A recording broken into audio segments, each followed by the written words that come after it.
is building a practical architecture that puts science at the center of international cooperation on AI. And it starts with the Independent International Scientific Panel on Artificial Intelligence. This panel is designed to help close the AI knowledge gap and assess the real impacts of AI across economies and societies, so countries at every level of AI capacity can act with the same clarity. It is fully independent, it is globally diverse, and it is multidisciplinary because AI touches every area of every society. And I'm delighted that the General Assembly of the United Nations confirmed the 40 experts I proposed to member states. Now the real work begins on a fast track to deliver a first report ahead of the global dialogue on AI governance in July. The panel will provide a shared baseline of analysis, helping member states move from philosophical debates to technical coordination, and anchor choices in evidence, so policy is neither a blunt instrument that stifles progress, nor a bystander to harm. That is how science strengthens decision-making. When we understand what systems can do and what they cannot, we can move from rough measures to smarter, risk-based guardrails. Guardrails that protect people, uphold human rights, and preserve human agency. Guardrails that build confidence and give business clarity so innovation can move faster in the right direction. Science-led governance is not a brake on progress. It is an accelerator for solutions, a way to make progress safer, fairer, and more widely shared. It helps us identify where AI can do the most good the fastest. And it helps us anticipate impacts early, from risks for children to labor markets to manipulation at scale, so countries can prepare, protect, and invest in people. Today, international cooperation is difficult, trust is strained, and technological rivalry is growing. Without a common baseline, fragmentation wins, with different regions and different countries operating under incompatible policies and technical standards. A patchwork of rules will raise costs, weaken safety, and widen divides. Science is a universal language. Guided by the independent panel and the global dialogue on AI governance, we can align our technical baselines. When we agree on how to test systems and measure risk, we create interoperability. So a startup in New Delhi can scale globally with confidence because the benchmarks are shared, and safety can travel with the technology. Finally, let us be clear. Science informs, but humans decide. Our goal is to make human control a technical reality, not a slogan. And that requires meaningful human oversight in every high-stakes decision in justice, healthcare, credit. And it requires clear accountability, so responsibility is never outsourced to an algorithm. People must understand how decisions are made, challenge them, and get answers. Excellencies, ladies and gentlemen, the message is simple: less hype, less fear, more facts and evidence. Guided by science, we can transform AI from a source of uncertainty into a reliable engine for the Sustainable Development Goals. Let us build a future where policy is as smart as the technology it seeks to guide. Thank you.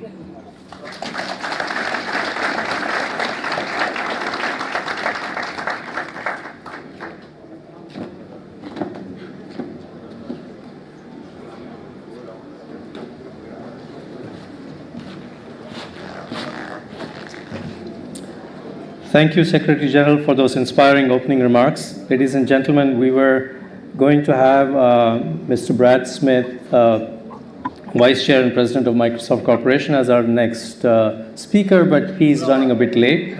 So we will move to the next item in the agenda. I would like to welcome Professor Yoshua Bengio to the stage, Scientific Director of Mila and one of the world's leading AI researchers. He and I will be in a fireside chat, and we'll hoping that Mr. Brad Smith will be able to join us very soon. Thank you.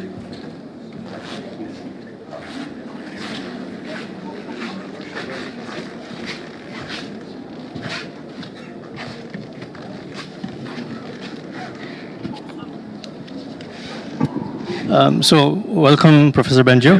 Thank you for having me. Our pleasure. So you are the most cited computer scientist, and I looked it up. You're actually the most cited living scientist today, and have played a unique role at the global science policy interface, including through the UN Scientific Advisory Board and your leadership of the International AI Safety Report. So from your perspective, how do these science policy interfaces actually work in practice, and where do they add the most value? So it's tricky, right? Because there are many different views, especially different interests in business, in different governments, and the role of science, the role of the kind of synthesis of science that we want for the UN panel, that we have sought for the AI safety report, is to try to make it, to provide a shared understanding as a basis for those political discussions, and not be influenced by, as much as is humanly possible, by those tensions that exist in our societies. And I think it's particularly important because, maybe unlike in the case of climate, the scientists themselves don't always agree on what to expect for the future, or even how to interpret the science that exists. Yeah. And I just want to add something. Yeah. So something that's a little bit subtle about this kind of exercise is to be able to recognize the uncertainty and the divergences that exist, and where is it that scientists agree, where is it that the evidence is strong, where is it that we have clues that matter. Like, even if we're not certain about a particular risk, we might have clues about it. But if the risk has huge severity, in other words, if it does unfold, then it could be catastrophic, then policymakers need to make attention. And it's always difficult when we don't have proof that something terrible is going to happen. Maybe like a good analogy is tipping points in climate, right? Because there's not enough past evidence to be sure that a particular tipping point is going to happen. So the situation is similar in AI, in the sense that we don't have the experience of, say, machines that are like really smart and can change society and be even potentially smarter than us. So how can we deal with the right policy decisions?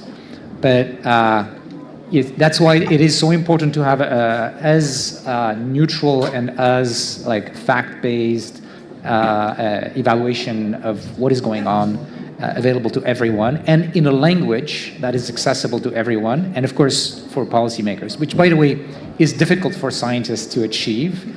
They need help, they need iterations, they need feedback from people who are used to the interface between science and policy. Is there anything in particular about the highly technical nature of AI and also the pace of change that makes this interface particularly difficult? Yes. The facts shown in the scientific benchmarks across labs, companies, and academia on AI show very rapid growth of the capabilities of these systems. And that growth is uneven. So we see AIs even surpassing most people on some measurements of capability and being kind of stupid or like a 6-year-old on some other things. So it's very difficult to grasp what that means. But because it's moving so fast, there's always going to be a lag between even like the scientific papers take time to be written. If there are studies, so think about studies that involve people, you know, that they're going to take months. And so by the time we start seeing clues that there's a potential problem, so you can think of something recent that was not expected, that like the psychological effects on people of these chatbots. We now have lots of anecdotal evidence, and we're only starting to see the scientific studies. And of course, on the policy side, it's going to be even later, because those discussions are going to happen after we see stronger scientific evidence. So there is going to be a lag, and that's a real problem, because things could move too fast for policy to catch up. So maybe that leads well into our next question. We often hear that AI governance is moving too slowly. And from your experience, like what kinds of scientific assessments or benchmarks could realistically keep pace with this rapid change? Yeah, that's a great question. My opinion on this is that we should be thinking about not just policy in the usual sense of like coming up with principles, but we should try to strive for high-level principles that can be applied without having to go into the details, because the details are going to change. And the second thing is, I think we should strive for technology that are going to help to implement those guardrails in the field, in the deployment of AI, because otherwise there's not enough time to react. Well, thank you for those insights. And also congratulations on your recent appointment to the Independent International Scientific Panel on AI. In a few words, how do you see this new panel helping to strengthen the link between science and global AI policymaking? Well, I think there's something really important about this panel, and it's its global aspect and being rooted in the UN. And the reason I'm saying this is that AI is going to be transforming our world very clearly, and it's going to have global effects, whether it is on the good side, the benefits, or on the risks, but also the kind of power relationships that are going to be changing in the future. And I'm personally very concerned about how this will unfold for developing countries in the global south. And we need to work in a multidisciplinary way so that we can foresee those effects, and we can start discussions to make sure that everyone is at the table and no one is on the menu. Well, well said, Professor Benjo. Well, thank you very much for kickstarting our discussion. We will now turn to our panel.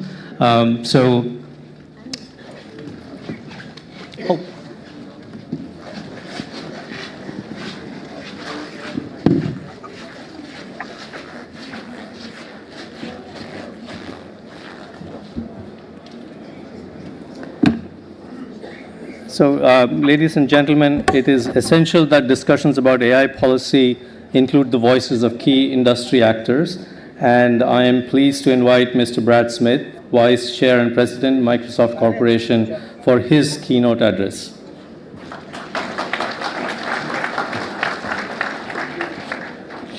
Well, good morning, everyone. It's a pleasure to be here. My apologies for being a few minutes late. I want to offer a couple of thoughts this morning. The first thing I think we should come together to think about is that, in my opinion, this is a moment in time when we need to reflect on and reinvest in the importance of the United Nations. There is a well-known economic theory that says that humanity is, in many ways, almost destined to repeat its great economic mistakes every 80 years. The reason it's 80 years is because that is basically the lifespan of human beings. And so every 80 years, almost everyone who had any living memory of a prior financial calamity has left the planet. If you look at the Great Recession that started in 2008, what you realize is that it happened 79 years after the stock market crash that led to the Great Depression in 1929. And you can follow this series of financial mistakes all the way back to the bursting of the tulip bubble in the Netherlands hundreds of years ago. I think there is a corollary worth thinking about.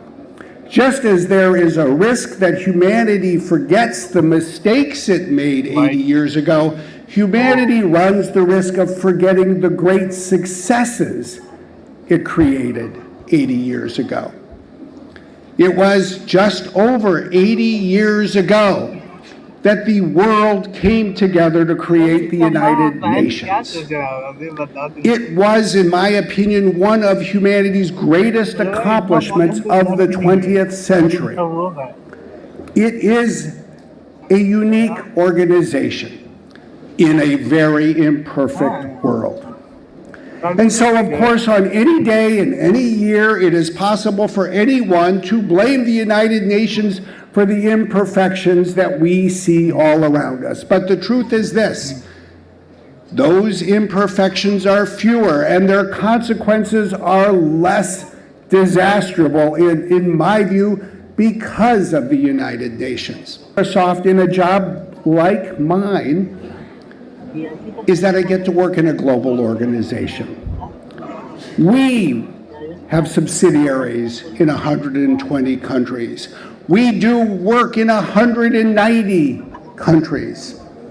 We see the world.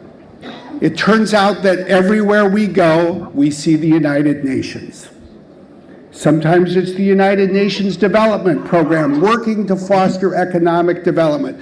Sometimes it is UNHCR helping refugees. Sometimes it is the UN Office of Human Rights seeking to protect human rights. But the truth is, if there's a problem, the United Nations is almost always part of the solution. We need to remember this. And we need to remember that however challenging the last 80 years have been, we have managed as humanity, as a species, to live with the ever-constant presence of nuclear weapons without using them or destroying ourselves. The United Nations has, in fact, in my view, been indispensable to not just the protection of people, but the preservation of our species. Why does that matter now? Why should we talk about it today and this week in Delhi? Because here we are on the cusp of the future. A technology that we all know will likely change the future. Here we are in the second month of the second quarter of the 21st century, and we need to focus on how we bring the institutions on which we rely into that future. So then let me talk about a second aspect that I think is so important to think about this morning. One of the things I'm constantly struck by leading a global organization is how often everyone disagrees with each other about almost everything. But one of the things I've learned along the way is that I think one of the reasons people so quickly disagree is that we rush so quickly to debate competing solutions. This happens in domestic politics, it happens in international diplomacy, it frankly happens in a global company. It actually happens everywhere, even in families. As soon as there's a problem, people want to talk about the solution. And then people have different solutions, and then they debate, and they disagree, and they argue, and sometimes it's even worse than that. One of the things I've learned is the reason people so often disagree about the solution is they don't have a common understanding of the problem. They don't spend enough time talking about the problem. They don't have a shared contextual understanding of the problem they're trying to solve. They're too quick to want to blame someone for the problem, and then that spirals into a discussion that becomes completely unconstructive. Why does that matter today? Because what we're here to talk about today is all about creating a more common understanding together based on science of where artificial intelligence is going. This is an indispensable tool. Indeed, it's a critical service for humanity. So we can all learn together. We can all think together. We can all understand together what is going on in the world. I think it's especially critical, to be honest, when it comes to artificial intelligence, because I think if you even consider most of the conversations you have about this technology, I would argue that it has two flaws. The first flaw is it usually involves people making very grandiose predictions about the future. You know what? I've worked in the tech sector for 32 years. I have listened for more than 3 decades to my colleagues in my industry around the world make bold predictions about the future. No one ever holds them accountable a decade later for whether they were right or wrong.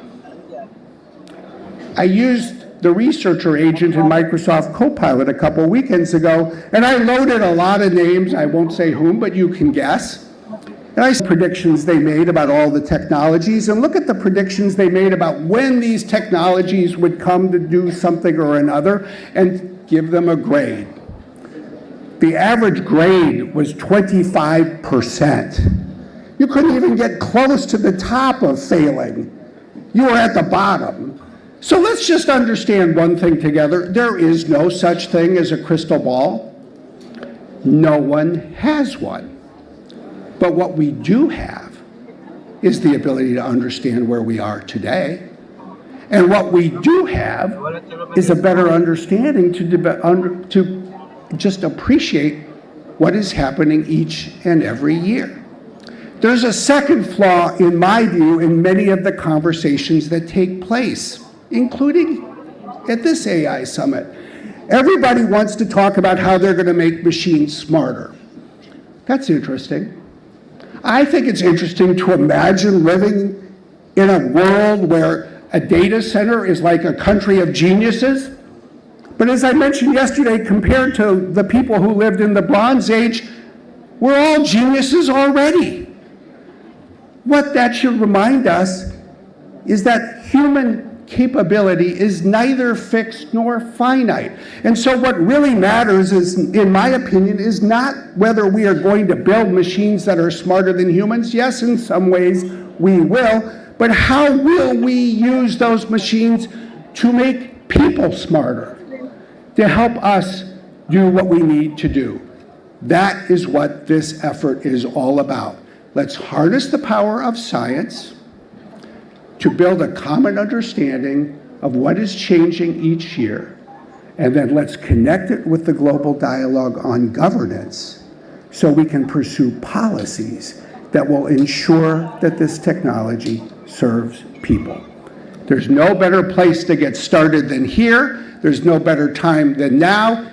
And let's face it, there is no better institution on the planet that can do more to serve humanity and protect the world than the United Nations.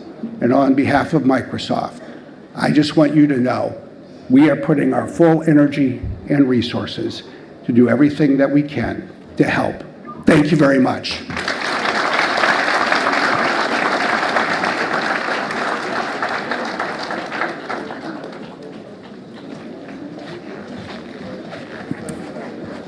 Thank you, Mr. Smith, for those insights on responsibility, accountability, and the role of industry. We now turn to our panel. Our panel brings together scientific leadership, public policy expertise, and international coordination. Please welcome to the stage our speakers, Professor Balaraman Ravindran, IIT Madras, Swaumya Swaminathan, former Chief Scientist, WHO, Ajay Kumar Sood, Principal Scientific Advisor to the Government of India, and Anne Bouvereau, France's Special Envoy for AI. I am also pleased to introduce our moderator, Amandeep Singh Gill, Under-Secretary General and Special Envoy for Digital and Emerging Technologies. I invite him to guide the discussion. Thank you very much.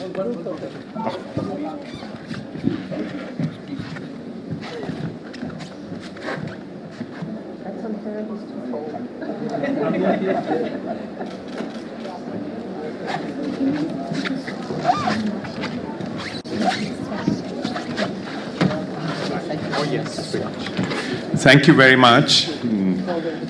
Thank you, Anil, for leading us, and for those who've not read his book, The Elegant Math Behind Machine Learning, please do have a go at it. We cannot govern something that we don't understand. So something as simple as, like, if 90% of AI is matrix multiplication, 0.01%, as he was explaining, improvement in efficiency of matrix implications. So I want to welcome our esteemed panelists. The stage has been set by very inspiring keynotes and a fireside chat. So we will dive straight in. And since we are running a little short of time, I'm going to compress the two rounds into one rapid fire round. So all of you have worked on or are working on the science policy interface. And my sense is that there is a loop here, that there is a loop between science and evidence and policy. And we want to explore that loop policy. And we want to explore that loop today in the context of the significant development of the setting up of the International Independent Scientific Panel at the United Nations. So I want to start with you, Soumya. You were the first chief scientist, first woman chief scientist at the WHO, and worked at a very difficult time during the COVID when evidence, trusted evidence, was so critical. So in your view, what makes this evidence that comes from science trusted and actionable for policymakers? Thank you. I think that's quite a difficult question, because I don't know if we know the answer, but we did learn a lot of lessons during COVID, and it was very clear that on the one hand, trust in science, and we saw countries where leadership was led by science, led by scientists, and good public health policies were made based on data and evidence, and these were iteratively improved or changed based on the evolving evidence. Because I think in a way AI is like COVID. The evidence is very rapid. The field is moving so rapidly. In COVID, we had to review a couple of 100 publications every day to understand what was happening on different aspects, on the virus, on the immunology, on how vaccines were working and drugs, and we had to make recommendations based on the best available evidence that day.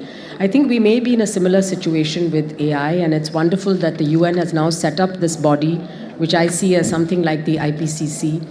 I think we do need global governance. We need something like we're talking now about preventing future pandemics by sharing data on pathogens, making sure that we have protocols in place where countries are willing to share that data, and also, of course, to share the tools, the vaccines or drugs when they become available, when or in case there is another pandemic. Similarly, I hope that this scientific body that's been set up by the UN would also establish systems that would link to national bodies and systems, and that would ensure the voices of all are heard. So one of the things during COVID was some of our recommendations were relevant in high-income countries but not in low-income countries, because the context is very different. And the WHO was criticized for this, I think rightfully so, and we need to learn from those mistakes. So it's the voices, for example, of women.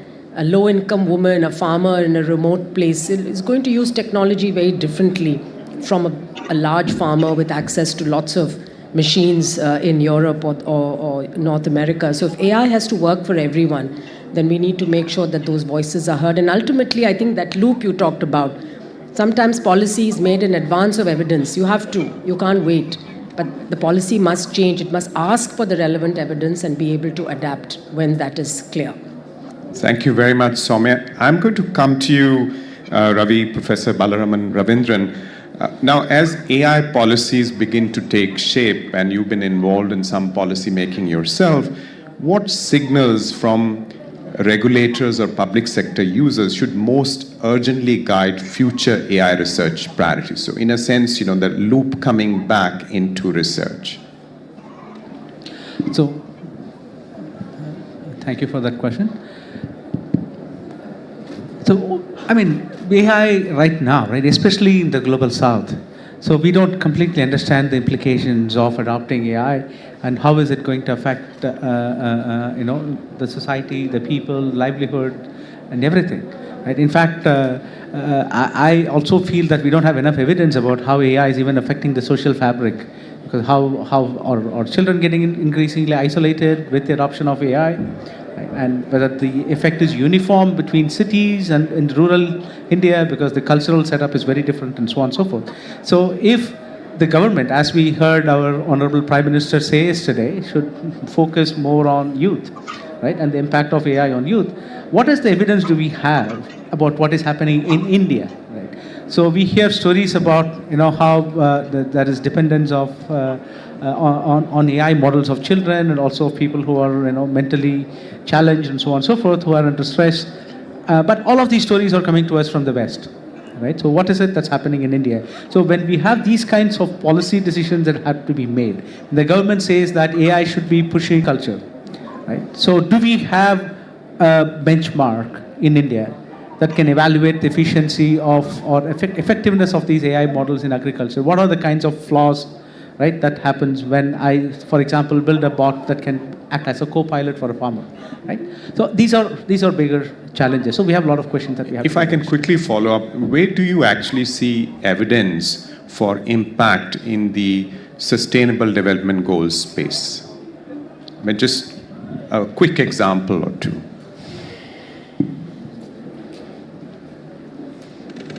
So that was not in the notes he gave us earlier, so I have to think on my feet here. Now you have already. Let me take one thing that we are very familiar with, we are working on right now, is on the education space, right? So for example, we don't have evidence of AI interventions. How likely is it to change student learning behavior? So we have done some preliminary studies. So the author of the study is somewhere in the audience, because I know, because he has been sending me pictures of the stage. So what we have found out is the effectiveness of AI adoption is a direct function of habit. So if the students are using AI more, then they tend to, but now I don't know what is the causal factor there. I don't know if the causal factor is whether they are using AI more, therefore they get better effect, or do they use AI more because they are getting better effect, better impact from AI? So these are questions that we have to ask, right? Even in something as simple as education. I'm saying simple because there's a lot of positive buzz around using AI in education, but even there we need a lot more evidence to come in place. Thank you, Ravi, and we're honored to have you on the new International Independent Scientific Panel. So if I may jump to you, Anne, and you're an AI scientist yourself. All of us know you as the special envoy of President Macron, who made the February summit happen last year in Paris, but you're also an AI scientist. So from your perspective, you kind of lived in these two worlds. So what works best for the interface? What kind of scientific evidence would you take to President Macron if you were to convince him to change the policy? Well, thank you for the question. I studied AI a long time ago, but I'm not really a scientist, but I try to understand, of course. understanding, I think, is probably the very first thing. And before we move to policymakers, I think it's for citizens, for us as human beings. The things that we don't understand, we tend to be more afraid of. I often quote scientist Marie Curie. She wasn't an AI scientist, but she's one of the brightest scientists that we've had, 2 times Nobel laureate. And there's a wonderful quote by her. She says,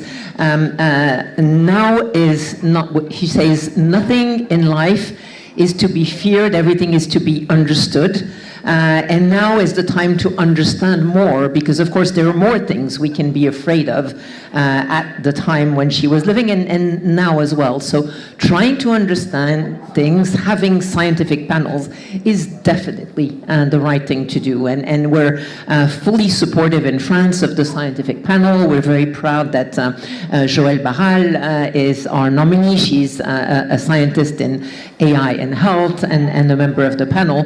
This is absolutely excellent. So yes, understanding things is absolutely key. And then maybe just a second point, and to give an example of how understanding something or not can lead to very different policy decisions. In the field of AI and work, we've had predictions. I remember in 2013, that was the previous AI revolution, but scientists, I believe at Oxford, said within 10 years, half of the jobs will disappear. We haven't seen that. At the AI summit in Bletchley Park, for very good reasons, we had frontier AI leaders, in particular Elon Musk, saying within 2 years, half of the jobs will disappear. So, of course, the fact that this didn't happen doesn't mean that there isn't a risk for work. Of course, there's a risk for work. But if your potential or probable outcome is the end of jobs, then you need to think about universal basic income. What are we going to do with all the people who don't have jobs? If what economists are saying is that 80% of the jobs will be transformed, then the policy outcome is training, skilling, reskilling, and helping to educate people.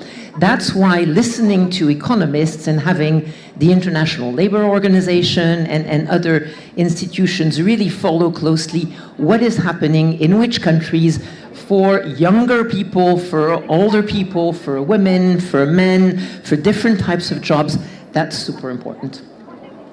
Merci beaucoup, Anne. Merci. And I'm going to turn to you, Professor Sood. You know, you occupy an important position within the Indian system, and you look at science broadly. And India has deployed some of these technologies at societal scale. India stack the digital public infrastructure. So how do you look at the AI opportunity, and importantly, how do you look at AI risks? And how are you prioritizing R&D allocations to harness the opportunities, manage the risks? Thank you very for having me on the panel. As you know that all the aspects which you asked, we have had very extensive consultations across all stakeholders, and we came out with the National AI Governance Framework. Not the regulatory framework, but how do we really handle AI, all aspects.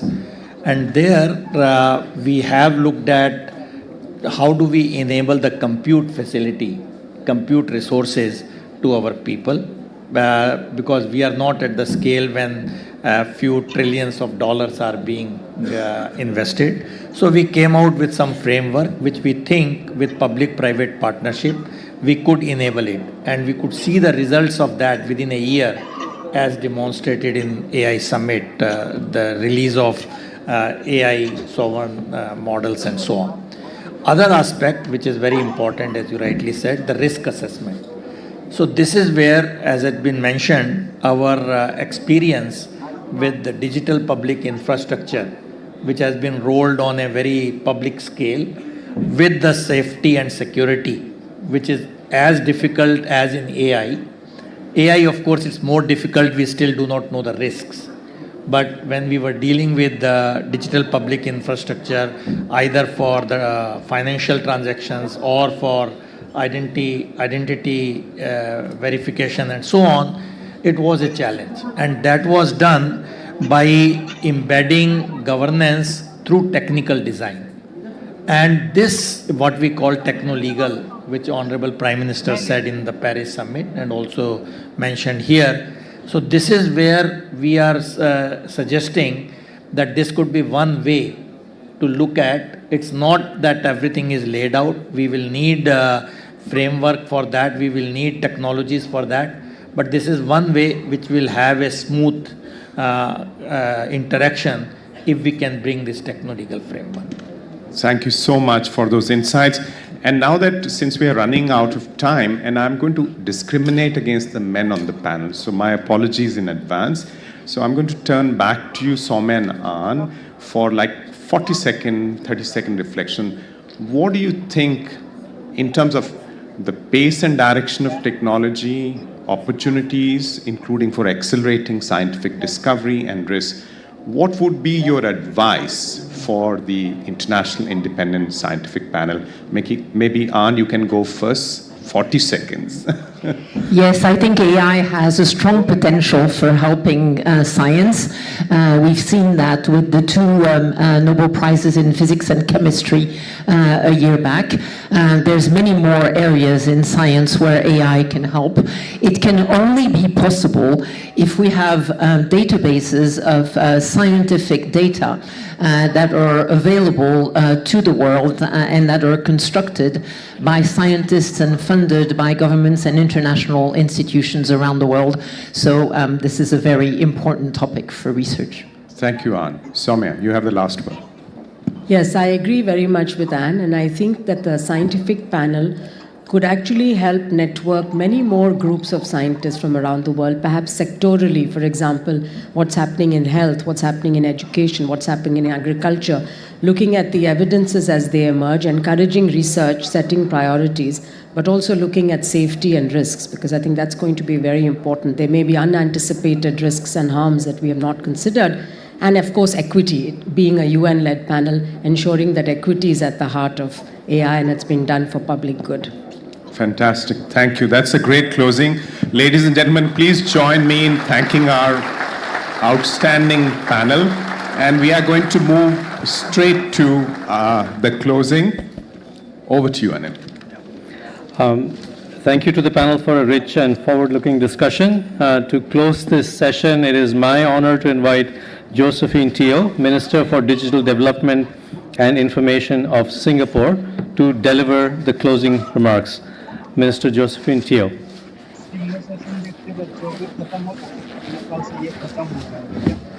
Good morning, everyone. First, allow me to thank the Secretary General for his remarks, and it serves as a very useful guidance to all of us working in this important technology. For the closing this morning, I thought that it would perhaps be useful to offer a perspective from a small state. Singapore has a population of just 6 million people, and more than 30 years ago, at the UN, we became the convener of the Forum of Small States, which still has about 108 members. I will just make 3 points on how we look at developments on this front. The first point is that we believe in AI being used as a force for the public good. But to do so, it is important that we continue to invest in the science that underpins it and ground trust in evidence. This certainly requires sustained investment in research, and is also the reason why we set aside $1 billion in a national AI R&D plan, which will include foundational and applied research into responsible AI. We believe in it, and we have to put money behind this effort. There are, of course, other investments, such as in building up a digital trust center. It's our designated AI Safety Institute that has been participating in important conversations on this topic, as well as setting up a Center for Advanced Technologies in Online Safety. So those are just some of the efforts that we can dedicate resources to doing as a small state. The second point I want to make is that there is almost always going to be a tension between moving quickly, given the pace of AI development, and moving carefully, giving the latest evidence that presents themselves on what we should be paying attention to. Both impulses are necessary, and we believe it is not impossible to try and balance them through integration of science and policy. It is not easy, but it is not an effort that we must give up on. I should just add that on this score, it will be much better if we can cooperate internationally to develop sound approaches that can also be interoperable across different jurisdictions. And this is one effort that we believe underpins the work that is being carried out by the UN.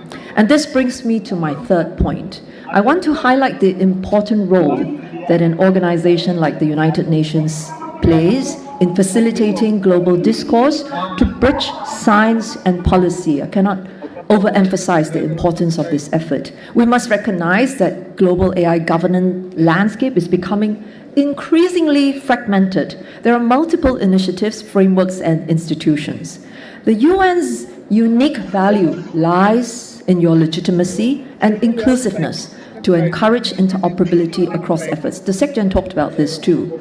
We therefore welcome the establishment of the Independent International Scientific Panel on AI, building on the work of the UN High-Level Advisory Body on AI, which published its report on governing AI for humanity at the end of 2024.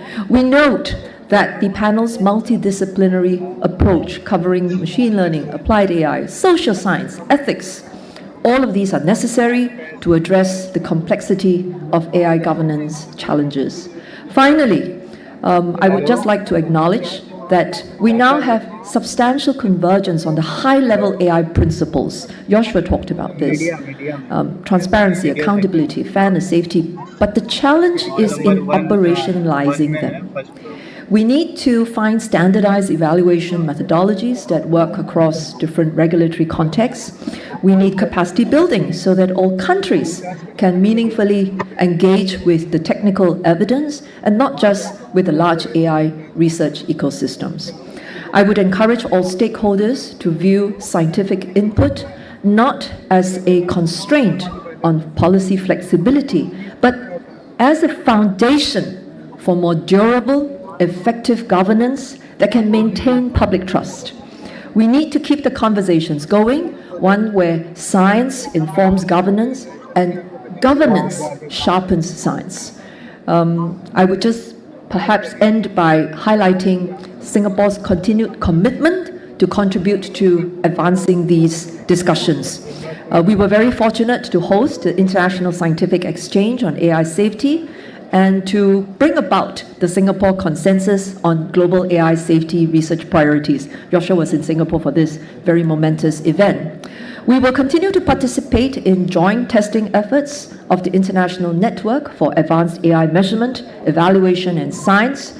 We have organized 2 editions of the Singapore AI Safety Red Teaming Challenge, the first multicultural and multilingual AI safety red teaming exercise focused on the Asia-Pacific region.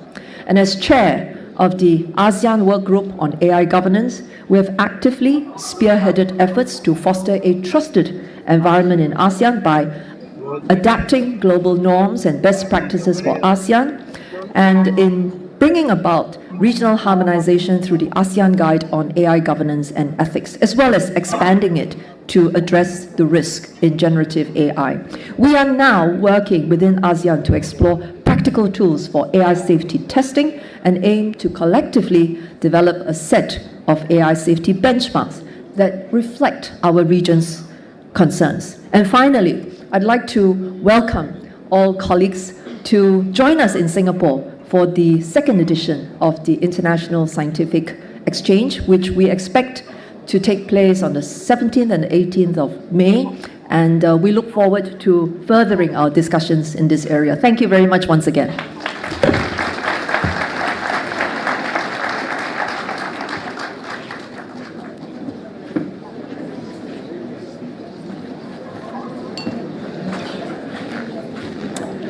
Thank you, Minister Teo, for your closing remarks. This session is now concluded. Thank you very much.